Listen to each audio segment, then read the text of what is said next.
कहने से, किसी को हरास करने के लिए बातों का बतंगड़ बना बना के इतना दुखी कर रहे हैं। तो बहुत सारे लोग तो सुप्रीम कोर्ट आ ही नहीं पाते बेचारे, खाली फॉर्मेलिटी और अपनी नौकरी शायद बचाने के लिए, पता नहीं क्या डर क्या प्रेशर होता है हाई कोर्ट्स का।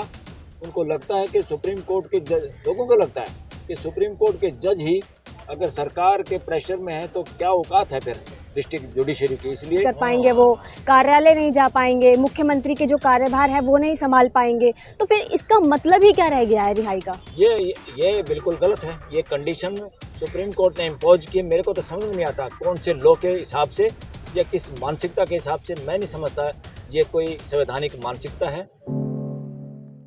अच्छा हुआ जमानत मिल गई, जमानत मिलनी चाहिए थी। देर आए दुरुस्त आए। जमानत न केवल केजरीवाल को, देश के हर नागरिक को मिलनी चाहिए। और मैं तो कह रहा हूँ चाहे बाहर का नागरिक भी कोई इस देश की जेल में हो, राइट टू लाइफ सबका है इस देश के अंदर, सबको जमानत मिलनी चाहिए बिना ट्रायल के। आप जब तक दोषी करार ना दो आदमी को, तब तक बेवजह से अननेसेसरी बहाने बना के जो देश में चल रहा है पैटर्न अंग्रेजों के समय वाला, जो डेमोक्रेसी के बावजूद भी, संविधान के आने के बाद भी जो चल रहा है कि पुलिस या इन्वेस्टिगेटिंग एजेंसीज सरकार के कहने से, सरकार में बैठे हुए लोगों के कहने से किसी को हरास करने के लिए बातों का बतंगड़ बना बना के इतना दुखी कर रहे हैं। तो बहुत सारे लोग तो सुप्रीम कोर्ट आ ही नहीं पाते बेचारे। देश में तब होगा कि बेल इज रूल और जेल इज एक्सेप्शन, ये कानून है देश का। ये तब बात मानी जाएगी जब हर डिस्ट्रिक्ट कोर्ट में इसी तरह का माहौल होगा। जजों के दिमाग में, जो डिस्ट्रिक्ट जुडिशरी में जज बैठे हुए हैं देश में, उनके दिमाग में ये बात कूट कूट कर भर जाएगी, समझ में आ जाएगी डिस्ट्रिक्ट जुडिशरी देश का काम नहीं कर पा रही है। देश के लोगों को जेल में सड़ना पड़ रहा है डिस्ट्रिक्ट जुडिशरी की वजह से। बहुत सारे गरीब और आम आदमी हाई कोर्ट और सुप्रीम कोर्ट आ नहीं सकते, पैसे की तंगी की वजह से वो खाम खा जेलों में पड़े हुए हैं। और उसके लिए जिम्मेवार है तो डिस्ट्रिक्ट जुडिशरी इस देश की। जब बार बार कहा कि कंडीशन लगाओ, कोई कंडीशन का वायलेशन करता है, एक आधा आदमी करता है, ज़्यादा नहीं करते, कोई करता है तो उसको दोबारा पकड़ा जा सकता है। ज़्यादातर अपने जो बेल के नियम है, कानून है, कंडीशन सब फॉलो करते हैं। तो देश के लोगों को खाम खा, बहुत सारे केस झूठे होते हैं, बहुत सारे केस इस तरह के होते हैं जो बाद में बरी होते हैं लोग। इससे साबित होता है कि देश के लोगों के साथ जो प्रताड़ना हो रही है जेलों में रख कर, ये बंद होनी चाहिए देश में इमीडिएटली। सुप्रीम कोर्ट के बार बार कहने के बाद भी डिस्ट्रिक्ट जुडिशरी जमानत नहीं दे रही देश के लोगों को, ये गलत है। क्योंकि उन जजों को कॉन्स्टिट्यूशन और लोगों के फंडामेंटल राइट के बारे में ही मालूम नहीं। वो खाली एक ऑफिस की तरह हो गई है डिस्ट्रिक्ट कोर्ट इस देश के अंदर, जो खाली फॉर्मेलिटी और अपनी नौकरी शायद बचाने के लिए, पता नहीं क्या डर क्या प्रेशर होता है हाई कोर्ट्स का।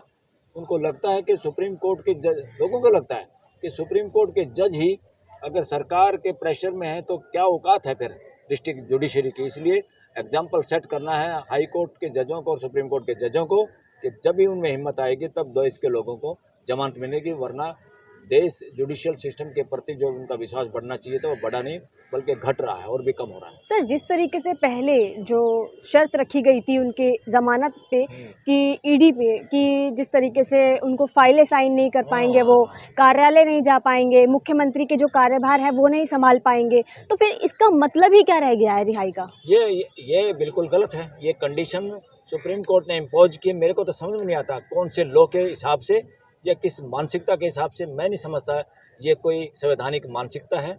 मैं नहीं समझता ये कोई संविधान के अनुरूप और लोगों के जो फंडामेंटल राइट है। आप जमानत दे रहे हो, क्या करेंगे वहाँ? अरे जो डॉक्यूमेंट है कोई चेंज करेगा, क्या गड़बड़ करेगा वहाँ पर? आप उनको उनके ऑफिस में नहीं जाने देना, वही कंडीशन लगा दी जो सुप्रीम कोर्ट ने ईडी के मामले में लगाई थी, उन पर सेम कंडीशन लगा दी। हालांकि दूसरे जो जज हैं जस्टिस भूयान, उन्होंने खुल के अलग ऑर्डर लिखा, अलग जजमेंट उन्होंने अपने लिखे और वो इन सब बातों से नाराज़ हैं। वो चाहते थे इस तरह की कंडीशन भी ना हो, मगर वो बेल के चक्कर में वो इस दूसरे जज के साथ शामिल हो गए सूर्यकांत, जस्टिस सूर्यकांत के साथ। मगर मैं जस्टिस सूर्यकांत को एक लिबरल जज मानता हूँ, मगर इस जजमेंट में वो उनका लिबरल और प्रो फंडामेंटल राइट के पक्ष में मुझे वो दृष्टि नज़र नहीं आई। दोनों ही जजेस में, जस्टिस में जो है कॉन्फ्लिक्ट रहा है। जैसे जस्टिस सूर्यकांत कह रहे हैं कि जो सीबीआई ने जो किया है गिरफ्तारी, वो मतलब एक कानून के दायरे में रखकर की है।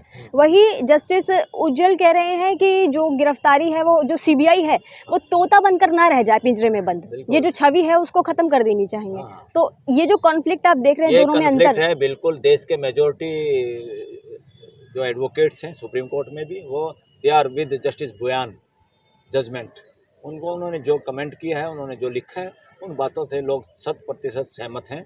और जस्टिस सूर्यकांत वाली जो जजमेंट है, उन्होंने कहा है नहीं सही काम कर रही है, फलाना कर रही है, ढिकड़ा, जो भी बातें उन्होंने की है, we are not agree, I am also not agree with that portion of the हालांकि जजमेंट बाय दोनों जस्टिस सूर्यकांत।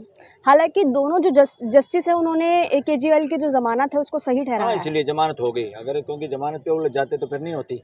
मुझे तो लगता है अगर जमानत भी ना मिलती इस केस में तो जस्टिस बुआइन जरूर जमानत के पक्ष में थे। अब तो चलो जस्टिस सूर्यकांत हुआ the presiding over the court, तो दोनों सहमत है, तो जमानत हो गई है। तो जमानत होनी ही चाहिए। और इस तरह से मैं तो कह रहा हूँ कन्फ्लिक्टिंग जजमेंट लिखने में और जजों को भी सामने आना चाहिए देश के लोगों के फंडामेंटल राइट के लिए। जजों को शर्माना नहीं चाहिए कि कौन सीनियर जज कोई कौन उसके साथ, all are equal as per the responsibility. जज चाहे किसी भी कोर्ट का, हाई कोर्ट के हों चाहे सुप्रीम कोर्ट के, उनमें सीनियरिटी जूनियरिटी प्रमोशन के चक्कर में होती है कि कौन चीफ जस्टिस बनेगा, वरना all are equal before the law as per the system of the supreme court. सबको उतनी बराबर की पावर है। इसमें कोई इसमें बड़ा और छोटा जज नहीं है। कोई हेड करता है बेंच का, वो सीनियर जो होता है हेड करता है बस, और कुछ बात नहीं है। इसलिए वो उनका नाम ऊपर होता है, दूसरे का नीचे होता है, इसमें कोई दिक्कत नहीं है। मगर ऑल जजेज आर इक्वल और जजों को खुल के बोलना चाहिए। अगर सीनियर जज भी लोगों के फंडामेंटल राइट के बारे में खुल के नहीं बोल पा रहे, तो लोगों को, दूसरे जजों को खुल के सामने आना चाहिए। खूब कन्फ्लिक्टिंग जजमेंट लिखने में कोई बुराई नहीं है, देश के लोगों को बचाने के लिए, उनके फंडामेंटल राइट बचाने के लिए। तो आई सैल्यूट जस्टिस बुआइन। लेकिन जिस तरीके से उन्होंने जो ये टिप्पणी की है सीबीआई पर कि उन्हें तोता बनकर नहीं रहना चाहिए, सही कहा है तो उन्होंने। किस तरीके से जस्टिस बुआइन ने सही कहा है। जो देश देख रहा तमाशा, उन्होंने जो बात लिखी है उसमें जो बोली है वो इस देश की जनता की आवाज़ है। और एक जज की आवाज़ वही होनी चाहिए जो ग्राउंड की आवाज़ है, लोग क्या देख रहे हैं, उस बारे में क्या सोच रहे हैं। तो that is very much right justice बुआइन स्टेटमेंट और the judgment and the portion of judgment. तो जिस तरीके से अगर अरविंद केजरीवाल पे मुख्यमंत्री पद के कोई अधिकार ही नहीं रहेंगे, हाँ। तो ऐसे में एक सवाल भी उठता है क्या उन्हें मुख्यमंत्री पद जो है छोड़ देना चाहिए? नहीं छोड़ना चाहिए। क्यों छोड़े? जब तक एमएलए साथ हैं, देश स्टेट की जनता उनके साथ है। कौन होते हैं गवर्नर, कौन होते हैं केंद्र की सरकार, कौन होते हैं जुडिशरी उनसे छुटवाने के लिए? कोई नहीं। उनको नहीं छोड़ना चाहिए। हाँ, अगर कोई शरारत करके केंद्र सरकार करती रही है, सभी पार्टियां उसमें दोषी हैं, बदमाशी की है सभी ने, कि लोगों की चुनी हुई सरकारों को उन्होंने मिसयूज किया है और लोगों की सरकारें गिराई हैं। पहले वाली सरकारों ने भी गिराई, इन्होंने भी गिराई हैं। और इस मामले में इसलिए गिरती हैं इस तरह की सरकार कि जुडिशरी कमज़ोर होती है देश की। कॉन्स्टिट्यूशनल कोर्ट, हाई कोर्ट और सुप्रीम कोर्ट चुप रहती है। जैसे महाराष्ट्र में लोग आरोप लगा रहे हैं इलीगल सरकार चल रही है, अभी तक सुप्रीम कोर्ट कुछ नहीं कर पाई। और मैं सहमत हूँ इस बात से कि सुप्रीम कोर्ट कुछ नहीं कर पाई। ये तमाशा जो इम्पोर्टेंट इशू है देश के, राज्यों के लोगों के फंडामेंटल राइट के, गवर्नमेंट के, डेमोक्रेसी के, इनको इमीडिएट क्यों नहीं है डे टू डे हियरिंग करके निपटाना चाहते हैं? या तो विल पावर नहीं है, या समझ नहीं है, या कॉन्फिडेंस नहीं है, या जूरिस्प्रूडेंस के बारे में इनको कॉन्फिडेंस नहीं है। हमें करना क्या है?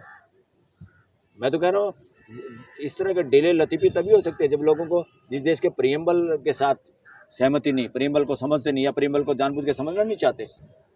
जो जज प्रीएम्बल को समझता है और उसके साथ है, कॉन्स्टिट्यूशनल ड्यूटी के साथ है, उसको दिक्कत कहाँ है? कितना फैसला हो, कितने लाखों पेज का हो, मेन चीज़ तो प्रिंसिपल के, सिद्धांत की है। कॉन्स्टिट्यूशनल कोर्ट, हाई कोर्ट और सुप्रीम कोर्ट में लॉ ऑफ फैक्ट्स नहीं है, कोर्ट ऑफ फैक्ट्स नहीं है, कोर्ट ऑफ लॉ है ये ज़्यादातर, एक आध कुछ मामलों में छोड़ के। तो इनको लॉ की बात करनी है, सीधा लॉ पे आना चाहिए और फटाफट लोगों का इलाज करना चाहिए। महाराष्ट्र में एक गैरकानूनी सरकार चलती रही, जिसको लोग गैरकानूनी करें, वहाँ के पॉलिटिशियन के, देश के लोग भी करें, और वो that is under protection of the supreme court till date. आज तक भी कुछ नहीं हुआ। बोलते कुछ है, करते कुछ है, होता कुछ है। That is not good for the judicial system of the India. तो जिस तरीके से जो आरोप अरविंद केजरीवाल और तमाम लोगों पे लगे, मनीष सिसोदिया गए जेल में, संजय सिंह गए जेल में, और तमाम लोग जो जेल में गए उनको ज़मानत मिल गई, और आज अरविंद केजरीवाल को भी ज़मानत मिल गई, तो क्या ये जो केस था पूरा, ये इस पर भी सवाल उठते हैं? नहीं, जमानत एक अलग चीज़ है। हाँ, जो शराब नीति का जो देखो, केस वेस तो अगर होगा कि नहीं होगा क्या है, वो तो ट्रायल का इशू है। गलत होगा तो उसके लिए भी वो अपनी लड़ाई लड़ सकते हैं, मगर बड़ी बात है जमानत का। केस तो झूठे भी बन सकते हैं, कंकॉक्टेड स्टोरी भी हो जाती है। अब ये क्या है, इस देश में अभी डेमोक्रेसी नहीं चल रही है, जुडिशल सिस्टम अभी जो होना चाहिए वो नहीं है इस देश का। फिलहाल बहुत सुधार की जरूरत है। अभी तो जुडिशल अपॉइंटमेंट में सुधार की जरूरत है। लोगों को लग रहा है, मेजॉरिटी वकीलों को भी लगता है कि चंद घराने, चंद परिवार, चंद ही लोग कोई किसी का बेटा, कोई किसी का, मैक्सिमम अपॉइंटमेंट उन्हीं लोगों की है, वही लोग लगातार वो कर रहे हैं। इतना तो पॉलिटिकल एमएलए एमपी में भी नहीं है, उनमें भी काफ़ी चेंज आया, काफ़ी भागीदारी हुई देश की। जुडिशरी में सबसे कम भागीदारी हुई, खासतौर पर कॉन्स्टिट्यूशनल कोर्ट में, और ये लोग चुप बैठे हैं। सारे लोग अपना उसे एंजॉय कर रहे हो सिस्टम को, और जबकि हमारा संविधान कहता है, ऑल इंडिया जुडिशल सर्विस की बात करता है, उस पर कोई नहीं बोलता। अभी चीफ जस्टिस ने कुछ बोला है, थोड़ा थोड़ा आइडिया दिया है, वो क्यों बोला, कैसे बोला, उसका भी अभी पता नहीं है बात का। तो सारा का सारा मामला, ये लोग जो जेल में गए, केस पे क्या असर होगा, इससे जमानत से ज़्यादा रिलेशन नहीं है। जमानत सबकी होनी चाहिए, इमीडिएट होनी चाहिए, चाहे कोई कैसे भी है, जो टर्म एंड कंडीशन है उसको फॉलो करो। Bail is the rule, jail is exception. तो सर जेल नियम है, लोगों को बेल देना नियम है, और जेल में रखना अपवाद है। बहुत rare, rest of rare case में अंतर रखने की जरूरत हो, तब बिल्कुल स्पष्ट हो देश को की जनता को भी ये खतरा है। बाहर आने के बाद सरकारों के कहने से खतरा नहीं मानना चाहिए। सरकार की एजेंसी ने कहा, सरकार के फलाने ने कहा, इसलिए तो जुडिशरी बनी है। भाई जुडिशरी किस लिए है, जज किस लिए है? सरकार कह देगी इसको बंद कर दो, बंद किए रखो, इसको जमानत ना दो, आप नौकर थोड़ा सरकार के। Judiciary is not servant of the government of India. Judiciary सेवक है संविधान के तहत इस देश की जनता की। तो सर आखिर में क्या कहना चाहेंगे, जो ये पूरा मैटर हुआ, उसके बाद जमानत मिल गई सारे जो आम आदमी पार्टी के जो लीडर्स थे उनको, और अब कहा जा रहा है कि 40 लोगों को, लगभग 40 लोगों को इसमें गिरफ्तार किया गया था, 39 की जमानत मिल गई है इसमें। तो कोई बात नहीं, जमानत होना तो सबको मिल जाता अपराध में। अब तो ट्रायल का मामला है, लोगों ने क्या अपराध किया कि नहीं किया है वो तो ट्रायल देखेगी, मगर इन पर धब्बा तो लगा है इस बात का। इनकी गुडविल तो ख़राब हुई है देश के अंदर कि भाई ये क्या है, क्या किया। जो पॉलिसी जल्दबाजी है जो भी बनाया इन्होंने, दैट वाज रॉन्ग। जैसे इन्होंने किसान कानून बनाया, इन्होंने भी पॉलिसी उन्हीं दिनों में शायद कोरोना के समय में बनाई है, उसके आसपास बनाई है, दैट इज़ रॉन्ग। इनके ऊपर भी, आपके ऊपर भी, ये डेमोक्रेसी के सिद्धांतों के खिलाफ है। और यहाँ भी दूसरी पार्टियों से अलग दिखने की जरूरत है इन लोगों को। इनकी पार्टी में डेमोक्रेसी ज़्यादा होनी चाहिए, पार्टी के वर्गों को संविधान की नॉलेज होनी चाहिए, पार्टी में एक ही नेता के नारेबाजी नहीं होनी चाहिए, उसमें कोई हीरोइज्म नहीं होना चाहिए। ये इस तरह का माहौल देखा था लोगों ने कि ये पार्टी ऐसे काम करेगी। यहाँ भी कई चीज़ें बड़ी गड़बड़ दिखाई दे रही है कि ये एक ही नेता हो, ये एक नेता से कैसे काम चलेगा भाई? हर जनप्रतिनिधि इक्वली रिस्पॉन्सिबल है। बोलने के लिए सुप्रीम कोर्ट में चीफ जस्टिस हैं, मगर he has the equal power with all. और खबरों में बने रहने के लिए फोरम 4 को सब्सक्राइब करें और नोटिफिकेशन पाने के लिए बेल आइकन दबाएं।